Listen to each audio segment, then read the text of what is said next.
Hello everyone, welcome back to QAB Box channel. So in this session today we are going to see the Postman UI overview. Now what is Postman and then how do we start using the Postman? So that is what we are going to see that.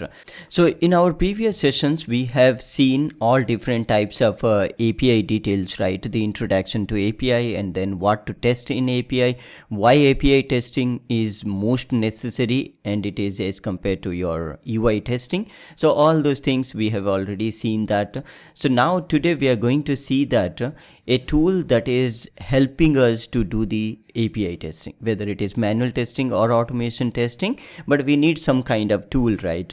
So for this, there are actually different types of tools are there in the market, like you can have Insomnia and then you have Postman and you have the Visual Studio Code inbuilt. There is an extension. It's a lighter version of testing the APIs. You can get it that as well from the Visual Studio Code. But we are going to see the Postman because it is one of the most popular used tool across the globe, and then there are a lot of benefits are there. We will see what are the different benefits, how do we install, download and get started with the API testing. Okay, so for this, the first and foremost thing, you have to go to the postman.com to download the tool, and it has actually two different ways you can use the Postman. One is you can have the desktop application, whether it is Mac or Windows, you can download that. In case you don't want to download that, there is a web version as well. Like you can see Postman on the web, you just click on this, launch for Postman, and you will see you can create an account and you can get started with that. Okay, now let me go to and download this. So now because it is Mac, it is already identifying that what kind of operating system this is. If you have Windows, it will show the Windows one. So fine, I have already downloaded the Postman. So let me quickly open that Postman and show you guys. So this is how actually your Postman looks like, okay, when you download and install for the first time. And you can see there are like a lot of different features are available in this, where you can utilize those features and very minimalistic you can add the data and then get started with, so that it will reduce your time of having all the what you call configurations and everything. Like see, in API what exactly we test it, like we test the headers, authentication, and then the request, different types of request like a get, post, delete, put, patch, and then we have to get all those responses, response code, message, the response body. So all these things we need to test it. Now think about, if there is no tool is present, then you have to write it everything on your own. All the details you have to integrate together and then test those things, right? So that's where actually Postman is coming into the picture and giving you a lot of predetermined features or predefined features which will help you to focus on your testing only. You shouldn't be worrying about a lot of configurations of testing. Okay, so for this it is very important to understand the Postman, whether you are a QA or a development or a DevOps guy. It is very essential in every sector of the software development. You need to understand the Postman. Okay, so let's get started. So as you can see, you will be getting like this one screen whenever you will download and install the Postman for the first time. And there are like couple of features. They have added a lot of features if you compare it from 1 year back and now. So I won't be going through each and everything because this is not just for testing. Actually, initially I told that Postman is used for testing because we are talking about QA perspective. So that's why mainly I will be focusing towards how you can use this tool to test the API. But in fact, you can do a lot of things by using this Postman. You can even create an APIs by using this Postman. You can have the documentation for the team, whatever APIs you are creating, and then you can test it as well. So it's like the development life cycle of the entire API you can do here. Okay, fine then. So let's get started. So here you can see, you will get at the top right corner, you will see the sign in button. I would recommend to go with the sign in so that all of your work, whatever you are doing, will be stored centralized from the Postman server, and then you can access it. And this is one more benefit. If you sign in, you can even access all of your the script whatever you have written. You can access it into the Postman on the web as well. Like if you sign in with the same credentials, you can see on the web itself, and you can in fact do all the features that is available into this desktop app. Okay, so it's better to do a sign in. So at this moment, let me sign in with my existing credentials. So if you, when you click on that, you will get like one window, identity.getPostman. You can see as I have already created an account, it is displaying. So let me choose the same account. Okay, so as you can see, actually it is giving different types of the workspaces that it is there, so you shouldn't be worrying about that. Let me just go through one by one. Okay, so fine, you can just go with this, and you can access your profile as well from here. You can sign out and you can log in with another account if you have created. Okay, after that you will see a home button, and then after that you will see something called as workspace. Actually, now what is workspace? Now workspace is very much similar. Whenever you are trying to write any automation script or any development, you use Eclipse or IntelliJ or Visual Studio Code. You first create a folder, right, from where you are keeping all of your projects in that. So workspace is basically a Postman folder where you will be keeping all of your work together. Okay, now what exactly this workspace will contain? Now this workspace will contain all of your collections. Now again the question comes, what is collection? Now collection is nothing but it's consisting of all the calls that you are doing. In this sense, let's say that you are creating a project or a collection which will hold get, post, patch and delete. So all these requests you will keep it in one collection. Now when you have more than one collection, that you can keep it inside the workspace, and you can create as many as workspace you want from here. You can see an option create workspace, so you can utilize that. Let me go to a new workspace or a demo workspace. You will see a lot of different already I have created the workspace for my own practice, but then when you open it for the first time, you will see this space is blank. You can create, you can click on new, and you can see a lot of different options it is available. And the first thing is that you can create a new collection. Inside the collection, you can keep adding your HTTP request. Okay, so for this I'm not going to click on this at this moment. Let's see what else options are available in the Postman. Okay, if you go to the settings here, you go to the settings and you see a lot of different options are available. Mainly let me focus into the what you call theme. You can go to the theme, you can select the dark theme, which is good for your eyes. So after theme, actually the next thing that we are going to see do is that to increase this font a bit. Now how do we increase this font? So most of the people suggest you to go into this editor settings where you can change the font family, and then after that you can change this font. Before it was 12, I have changed that to 16, but it didn't increase actually the font. The reason is that this font size whatever I have increased is mostly related to the editor in the sense you can write the JavaScript to test your API responses, so that's where actually it is reflecting. But if you want to change the overall the Postman size, then what you need to do, first thing you need to go to the shortcuts. There are a lot of different what you call shortcut keys are available for the Postman to do that, so that you will be reducing number of clicks and navigations. So let's see somewhere about the minimizing or maximizing the font, zooming out. So you can see there is an option here. You can see the interface. So interface is something where it is applicable to the Postman application. And if you see for the zoom in, you have to go for the command and plus. Because it is Mac, for your Windows operating system probably it is control plus.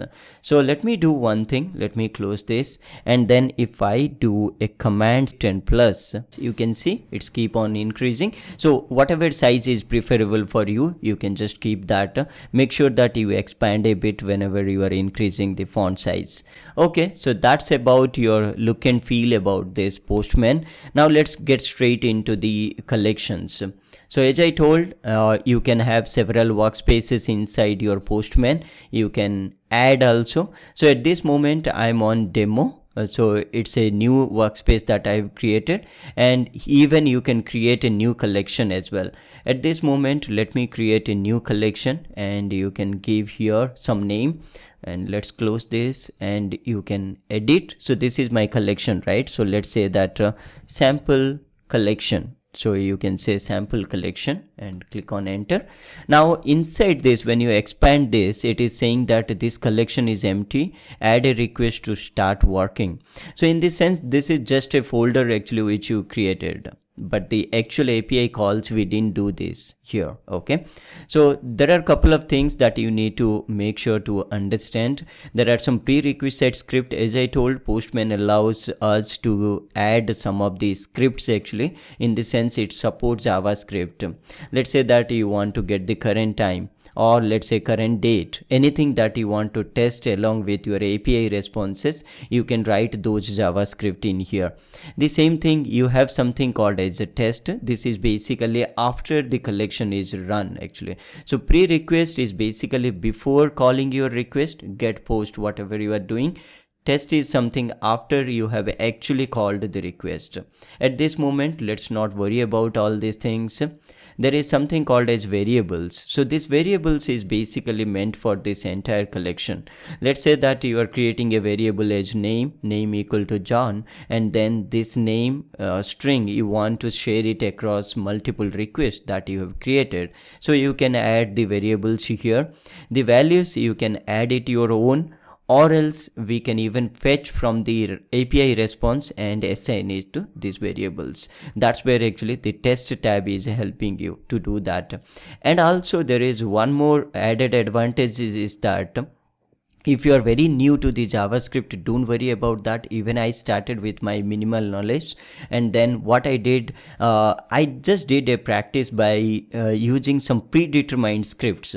So Postman does provide you a couple of predetermined scripts. For an instance, let's say that you want to get a variable value. So you can see there is a link, you click on that, and you can see the script is giving it for you, the code, and you can even check the response as well. You can see the response body. So if I come down and I select this, you can see there is something called response body is equal to a string. Let's say that you are getting an API response and you want to read that response, and you click on that. You see that the test case is created for you, and you can just try to modify this with minimal things, whatever it is specific to your API. So you can get the response body. Response is nothing but the response, and then something that you want to check it actually. Response body is this one. So the entire response is now captured, and you can give anything, name or address, anything you can test it in this. So those things we will be extensively looking into this at this moment. Don't worry about those things. Let me delete these things for now. Okay, so after you create the collection, after that you need to add the request. Now let me click on this add request button. Now this is where again another important aspect of your Postman. Okay, now we have understood the API, right? The API calls like post, patch, delete, put, and all those things. Now for this, if you search in Google, the basic thing the Google will give you is that you can use the curl command. So curl is a command CLI tool actually, where you can execute any of the post call, patch call, or delete or get call by using your command line. But there actually you have to write everything, like what has to be the header, what has to be the authorization, everything you have to write line by line those script. But whereas Postman UI is giving you all those options ready-made, where you just need to choose those options and add your value, and you are good to go with calling those APIs. For an instance, if you now go to the right hand side of this panel, you see there is a new request. Let's say that I'm doing a simple get call. Okay, and here is that all the available HTTP or REST methods are there. Okay, so you can do a get call, and here is that request URL. So we know, right, for each request that we want to make it, there are two main important things. One is the method that we want to call, and then the URL, because it has to hit that destination, right? That is what we need to give it. Query parameters, we have already learned about the query parameters, right? You can add as many as query parameters to this URL. Okay, the same thing, authorization is where you can authorize yourself. There are a lot of authorization methods are available. If you drop down here, you can see no auth, API key, certain API calls need API key, bearer token, basic authentication, OAuth 1.0, 2.0. So all these different types of what do you call your authentications, you can use it.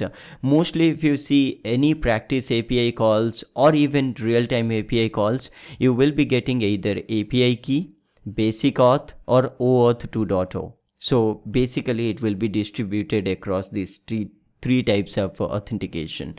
Okay, the same thing, you have something called as headers. We know, right, headers are also an important part when you do a call, API call. You can have the key value pairs inside this header. Mostly known header is that the accept, and then you can say accept, and then you will see the value as application JSON, right?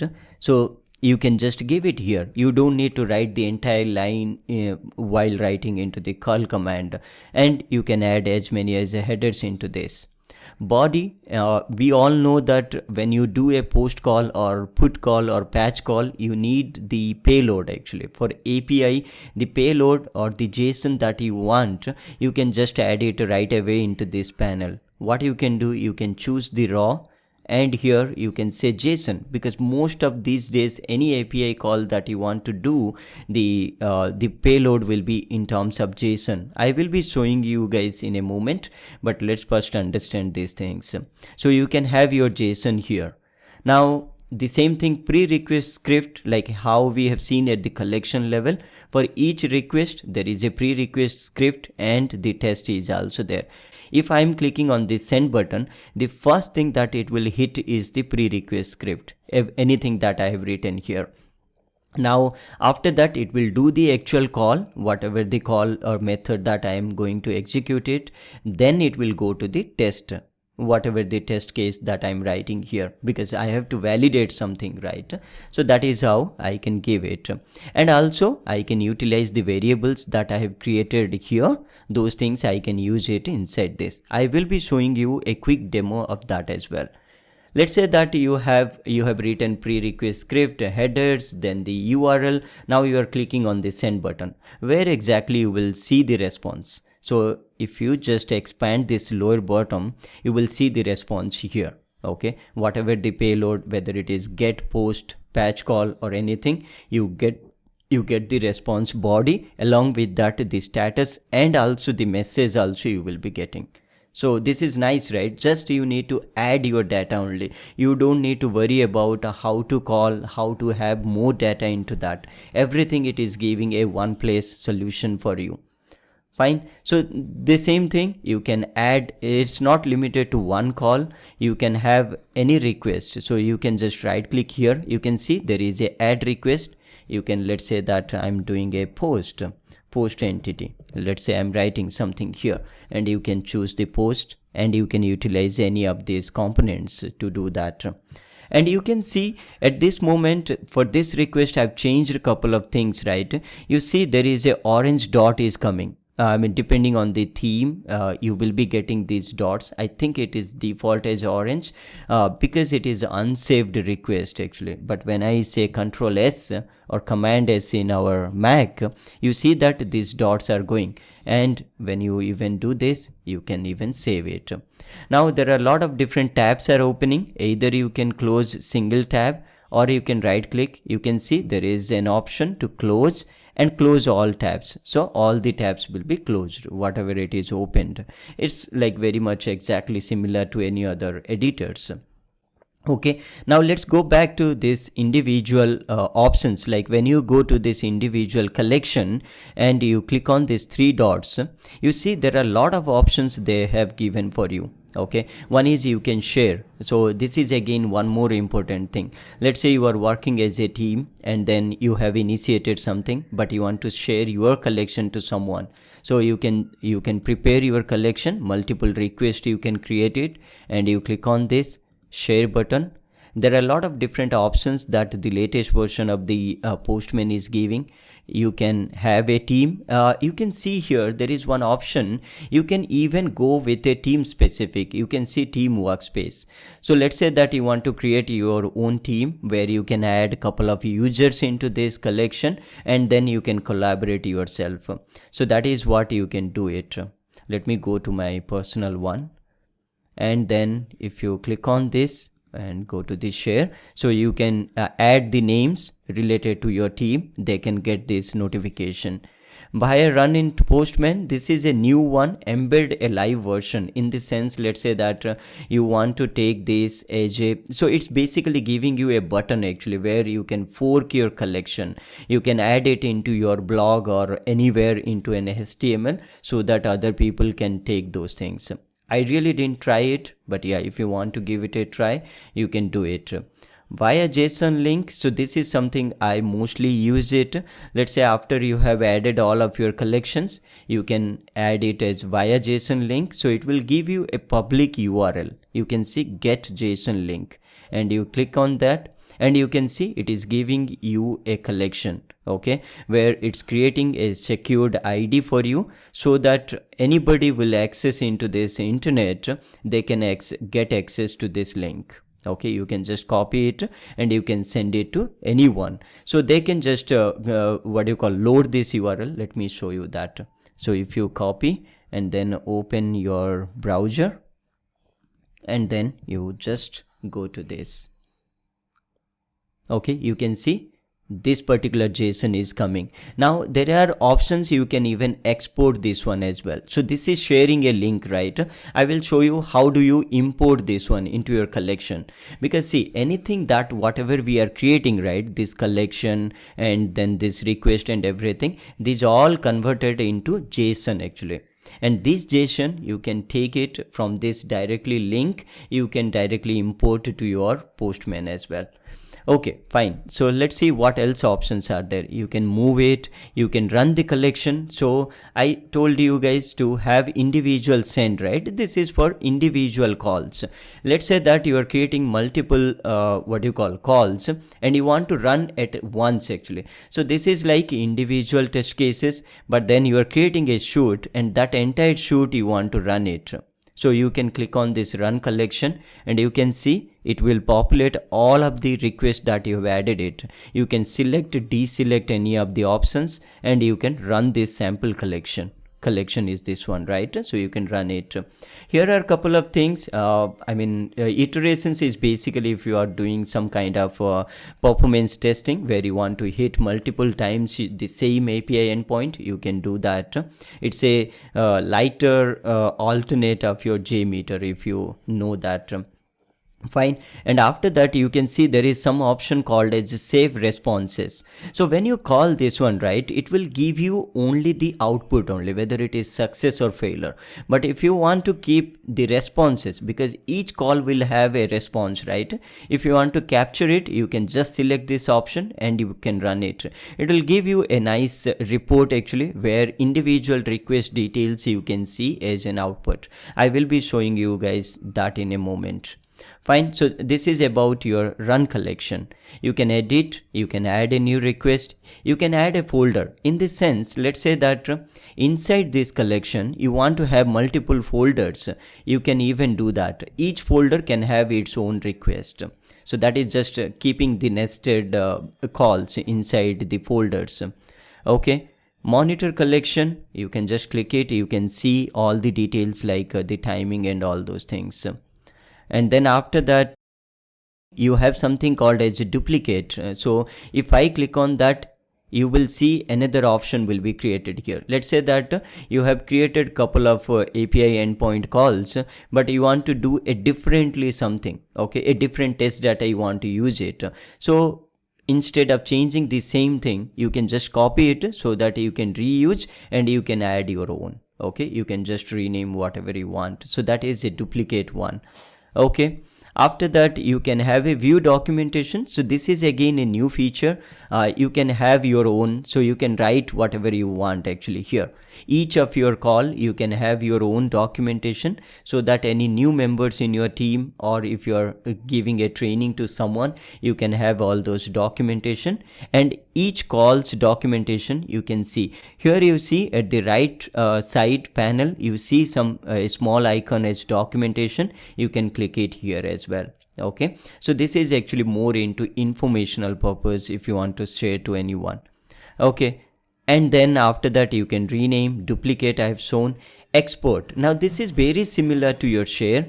Let's see what exactly the export option is giving. You can see this share collection is nothing but the direct share option, which we got it from the options. Let's say that locally you want to store this. Okay, this JSON, whatever you have seen, right, instead of creating like this and storing it, copy pasting into a notepad, the Postman is giving an option. You can locally store your collection as well. Let's say that you want to uninstall, or you want to format your machine, and then you want to get it back, the collection. What you can do, there are like couple of what you call options it is giving. Either you can share it as usual, or else you can store into your account as well. That is by default it is coming. I'll show you how do you sync it to the server. But for offline storage, you can choose this, because as this is recommended. So you click on this export, and it will ask you where you want to store this, and you can see the format is a JSON. Okay, so now we have saw two types, right, to export or to share it. But then we didn't see how do we import it into our. So this is one way, like you are giving to someone. Let's say that you have an empty Postman collection and you want to import those things. That also Postman is giving you an option. You can see how you can create a new collection. The same thing, you can import the collection as well. So click on this import, and you can see there are a lot of options they are giving. One is file. File is something which the JSON file, which you have stored it into the local. You can upload, you can drag and drop that JSON file to this particular panel. Folders, if you have any folders, you can get it here. Link, so link is basically what I was telling you. So let's copy paste this link, this JSON link, and paste it here and continue. And you can see the same collection it is coming. Okay, if you import it, it will copy, it will add it into this, because it is the same collection. I'm canceling it. Raw text, if you want to add your own, like I told you, right, the curl is very much what do you call, the most popular, where without any tool you can just use curl command. So let's say that if you have a curl command somebody have given you, you can add that particular curl command here, and then it will create a collection for you. Code repository, this is a new one added. If you are using 9 and above versions, you will get this. And we know, right, the version control tools, the GitHub and Bitbucket are the most popular version control tools. Let's say that somebody have kept this entire collection into a GitHub account. So you can choose the GitHub, and you can connect to your GitHub, and then you can deal with that. Let's say if it is your own GitHub is there, you can just continue it, which will ask you the username and password, and it will ask you to allow connecting. Once you connect to that GitHub server, then you can push and pull your code base or your scripts. See, this is internally nothing, it's just the JSON only, right? So any files you can push and pull from the GitHub, right? So that is what the options the GitHub, I mean the Postman is giving. The same thing you can use the Bitbucket as well. Fine. So this is all about how you share the collection and how you import the collection. Okay. Then now we are getting familiar with this Postman. Now let's see an actual Postman collection, how exactly it looks like. So I have already created just to save time, and you can see this particular collection has almost all popular HTTP methods that we are using regularly. One is the post call. So you see that I'm using a particular API demo site. Let's say that you want to try something different. I do have a collection of demo sites for the API testing. So if you go to this blog, here I have listed out all these things. You can see RESTful gorest.co.in. You can just register yourself. It will give you a API token which you can use for each of your requests. HTTP bin calendar fic, it is basically you can do get call. I didn't try the post or delete because mostly people use this to get the holidays and dates and all those things from different regions, so you can do that. Pokey API, this is again another one, you can use it. Request bin is again another demo site. You can just click on each links and you can get started with that. How we have this Postman, right? The same thing portals that I have got encountered actually, where you can even execute your API calls. So let me just click and show you that. So if you go to this, you can see it is one of the lighter version of your Postman. You can have all these calls, minimal calls are there.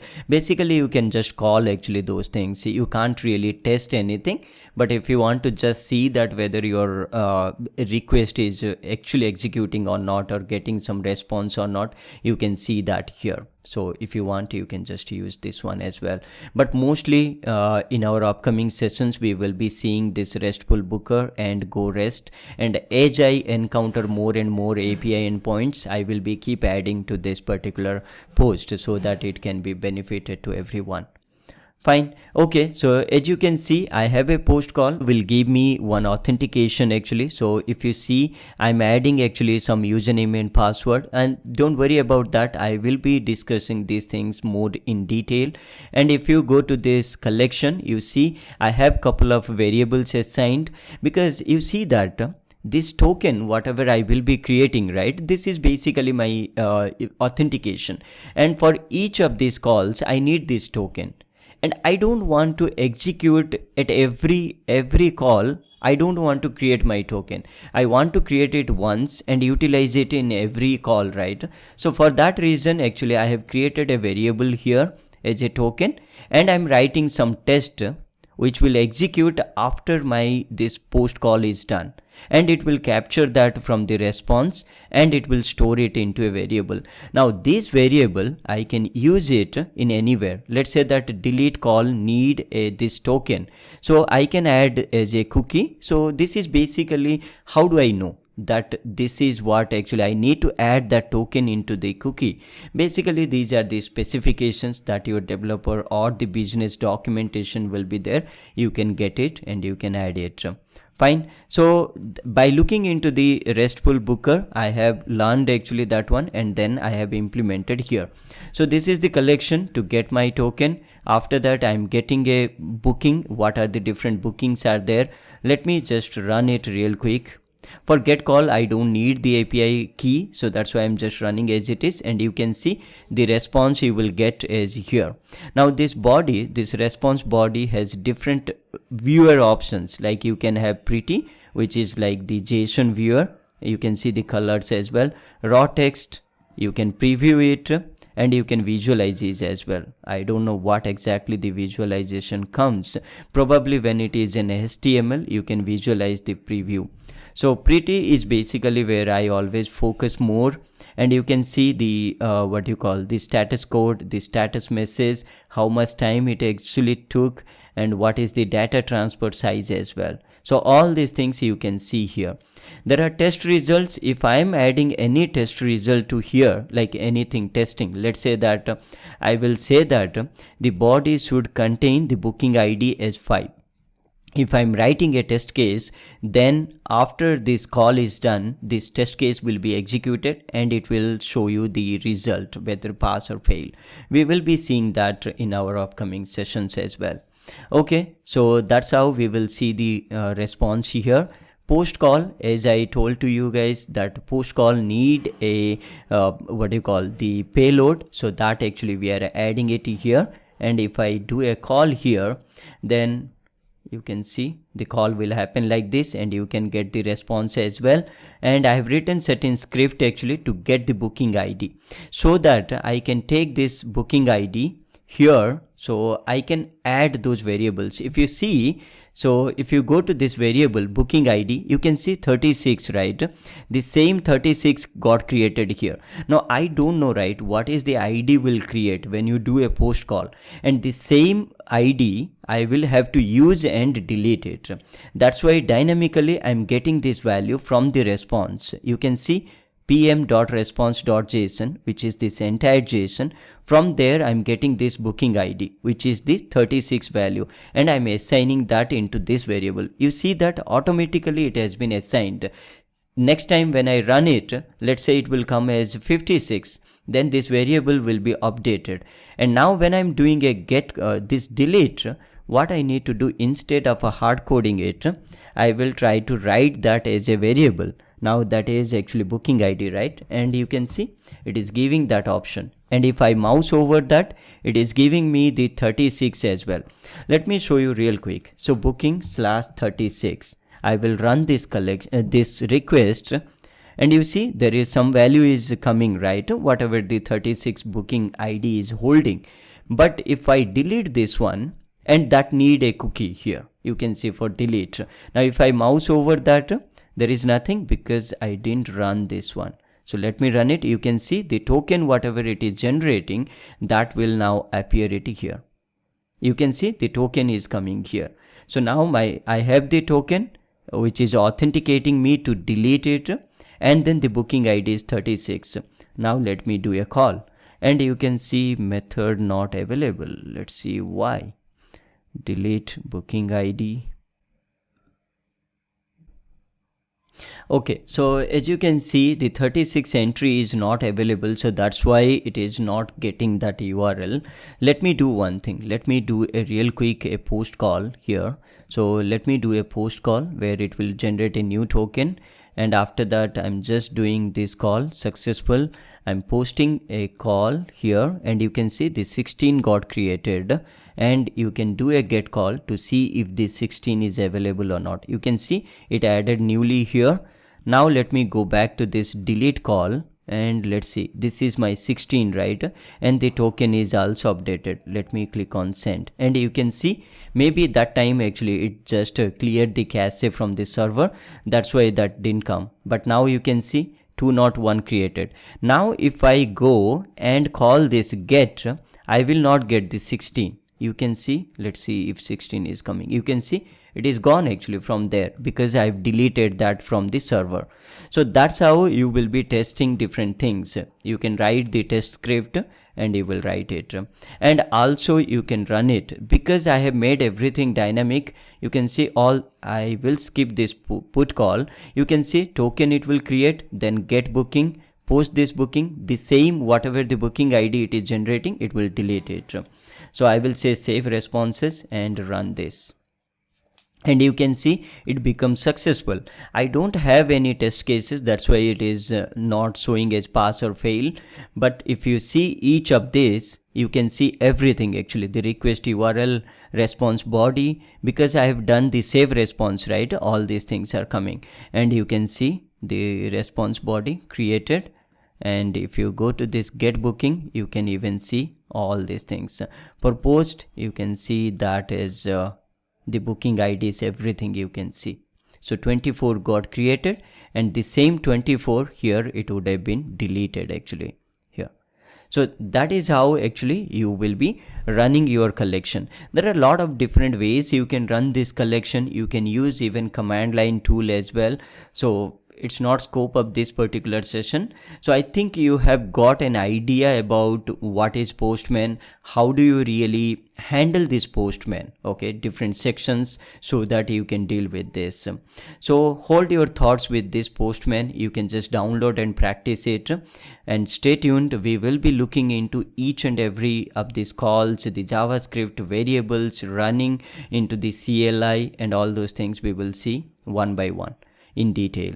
So stay tuned and do subscribe to this YouTube channel. Thank you for watching.